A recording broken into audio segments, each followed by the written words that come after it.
आज मैं काठमांडू में हूं, तो मैं ऐसा कुछ ना बोलूं जिससे मेरा भी वीडियो वायरल हो जाए। इसलिए यह साफ करना जरूरी है कि मैं यहां शादी में नहीं आया हूं।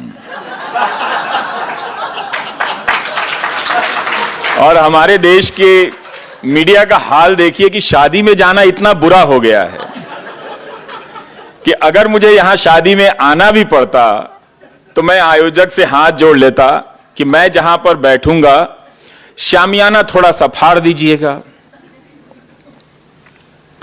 उसकी सजावट थोड़ी कम कर दीजिएगा।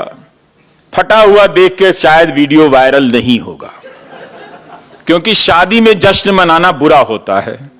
उस देश में जहां एक सबसे बड़ा काम, हर दिन का काम शादी की प्लानिंग में निकल जाता है, उस देश में इस बात को लेकर हंगामा मचा है मीडिया के जरिए कि कोई शादी में गया है। तो मैं वीडियो वायरल से बहुत घबराया हुआ हूं और इसीलिए मैं गोदी मीडिया की तारीफ करने के लिए हिमाल मीडिया में आया हूं। हम सभी यहां दुनिया भर में और भारत के मीडिया स्पेस में आ रहे बदलावों पर चर्चा करने के लिए जमा हुए हैं, लेकिन मैं भारत से बाहर गोदी मीडिया की बुराई कभी नहीं करता, सीरियसली। क्योंकि आईटी सेल वाले नाराज हो जाते हैं कि विदेश में किसी बुरी चीज की बुराई करने से देश की बदनामी होती है। तो इसलिए यह मेरा फर्ज बनता है कि मैं विदेश में किसी बुरी चीज की तारीफ करूं, तो मैं गोदी मीडिया की तारीफ करूंगा, मगर आप गोदी मीडिया को कभी अच्छा मत समझना। गोदी मीडिया भारत का अपना ब्रांड है, इसे भारत ने खोजा है, विश्व गुरु ने खोजा है। मीडिया के इतिहास में कई तरह के खराब मीडिया के उदाहरण मिलते हैं, लेकिन भारत के गोदी मीडिया का अपना ही क्लास है। दिल्ली और नोएडा में मीडिया का सत्यानाश करने वाले इस बात से अब खुश हो सकते हैं कि मैं काठमांडू में उनकी बुराई नहीं कर रहा हूं, तारीफ कर रहा हूं। हाल ही में एक एंकर ने कह दिया लाइव कार्यक्रम में एक वक्ता को कि लात मारकर निकाल दूंगा, मगर इस बात की तारीफ करनी चाहिए कि उस एंकर ने लात नहीं मारी, लात मारने की बात ही कही। इसका मतलब है एंकर बहुत बुरा व्यक्ति नहीं रहा होगा, वरना वो कम से कम मेहमान के कपड़े तो फाड़ ही देता। उसने वह भी नहीं किया। अगर आपको किसी चैनल पर एंकर को यह कहते सुनना है कि वह वक्ता को, मेहमान को लात मारने की बात कर रहा है, तो इसके लिए भारत आइए। मैं दुनिया भर से अपील करता हूं कि गोदी मीडिया देखने भारत आइए, आइए। इससे भारत का पर्यटन बढ़ेगा, गोदी मीडिया के सुवेनियर बिकेंगे, लोग टेलीविजन पे सूचनाओं के जरिए की जगह पर एक दूसरे को लात घुसा मारते हुए देखेंगे और पर्यटन का विकास होगा। हो सकता है कि जब हम लोग पत्रकारिता से बाहर कर दिए जाएंगे तो वही सुवेनियर बेचते हुए नजर आएंगे कि ये भारत का कम से कम अपना मीडिया का मॉडल है, ब्रांड है। अब आप लोग जब भी भारत जाएं तो ये जरूर बताइएगा कि क्या तारीफ की है गोदी मीडिया की। इतनी तारीफ तो हमारे प्रधानमंत्री भी नहीं कर सकते उस मीडिया की। कई बार बहस के दौरान गाली गलौज से लेकर थप्पड़ चप्पल सब चल चुके हैं टेलीविजन में। लात मारने की बात से नेपाल के पत्रकार ईर्ष्या कर सकते हैं कि उन्हें इस तरह का एक्स्ट्रा जुडिशियल पावर नहीं मिला है। आप लोग पीछे रह गए।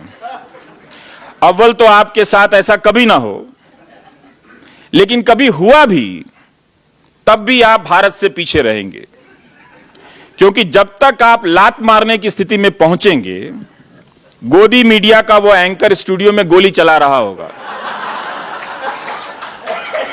एक और तारीफ नोट कीजिए, मैंने कितनी तारीफ की गोदी मीडिया की। मैं गोदी मीडिया का ब्रांड एम्बेसडर बनकर आया हूं। एक और तारीफ नोट कीजिए, गोदी मीडिया बिना बंदूक वाली मिलिशिया है। यह विश्व गुरु की खोज है।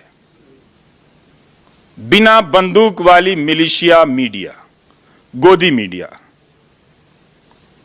अगर मीडिया को मिलिशिया बनाने का प्रयोग कहीं सफल हुआ है, पहले भी हुए हैं, लेकिन 1990 के दशक के बाद कुंद जी जिस सूचना क्रांति की बात कर रहे थे, उसने एक भ्रम फैलाया कि वो सूचनाओं को लोकतांत्रिक बनाने के लिए एक क्रांति पदार्पित की गई है आपके बीच में।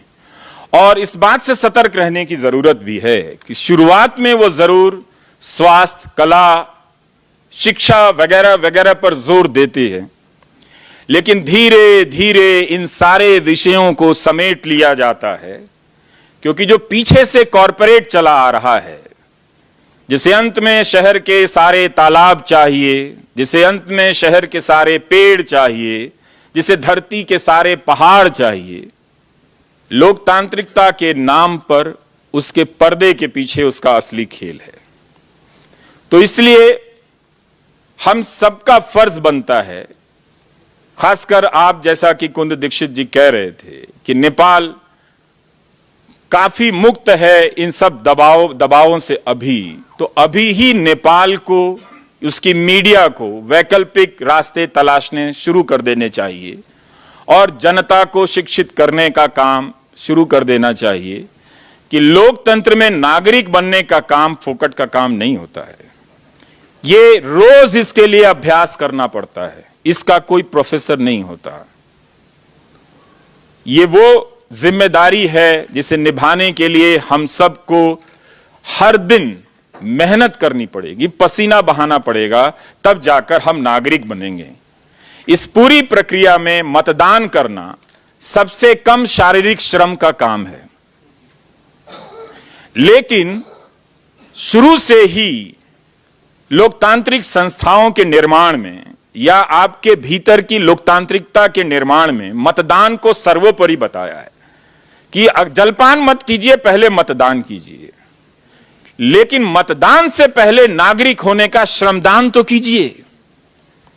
जब तक आप नागरिक होने का श्रमदान नहीं करते, आप मतदान करने के उत्तराधिकारी नहीं बनते, नैतिक उत्तराधिकारी नहीं बनते हैं। वैसे तो लोग शराब पी के भी, शराब लेके, पैसे लेके भी वोट देते ही हैं। तो दिल्ली से चलते वक्त मैंने तय कर लिया कि जहां कहा जाएगा यहां वहीं पे खड़े खड़े भाषण दूंगा।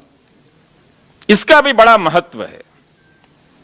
गोदी मीडिया के एंकर की तरह दौड़ दौड़ कर भाषण नहीं देने वाला। हमारे यहां के एंकर दौड़ दौड़ कर भाषण देते हैं। वो दौड़ते हुए आते हैं कहीं से, फिर दौड़ते हुए चले जाते हैं। और उनके रिपोर्टर की तरह कूद कूद कर बात नहीं करूंगा, क्योंकि गोदी मीडिया इतना ओरिजिनल है कि नकल करने में शर्म आती है, अच्छा नहीं लगता। किसी की इतनी मेहनत से खोजी गई पत्रकारिता की हम नकल करें, यह बुरी बात है। कॉपीराइट उनकी होनी चाहिए। तो उनकी वजह से भारत में दिग्दिगंत कुदंत पत्रकारिता का उदय हुआ है। एंकर दसों दिशाओं में कूद कूद कर जा सकता है खबर बताने के लिए। और एक ऐसा हुआ कि एक बहुत बड़ा एंकर दौड़ता हुआ आया, और दौड़ते दौड़ते आता है, वो योग गुरु को गोद में उठा लेता है। तो इसी तरह से उसी वक्त भारत में धावक पत्रकारिता का उदय हुआ। धावक सा उठावक पत्रकारिता, मतलब दौड़ते हुए आना है और मेहमान को गोद में उठा लेता है। अब लात मारने की भी पत्रकारिता है। और उस चैनल की रिपोर्टर कूद कूद कर खबर दे रही थी, उसे काफी जगह चाहिए। चूंकि इस पर उनकी कॉपीराइट है, तो मैं कूद कर नहीं, यहां से खड़े होकर भाषण दे रहा हूं। और हर कोई कूद भी नहीं सकता है, इसके लिए फिटनेस की बहुत जरूरत है। आप देखिए, मैं फिर से गोदी मीडिया की तारीफ कर रहा हूं। जो फिट होगा वही गोदी मीडिया के कुएं में कूदता रहेगा। अगर हमारे प्रधानमंत्री जी के साथ ये सारे एंकर और रिपोर्टर यहां आ जाएं, तो मेरा आपसे आग्रह है कि 2-4 बड़े मैदान समतल करके खाली करा लीजिएगा। क्योंकि उन्हें दौड़ने के लिए, कूदने के लिए पर्याप्त जगह की व्यवस्था होनी चाहिए, नहीं तो वो कूदते कूदते आपके घर के आंगन में आ जाएंगे।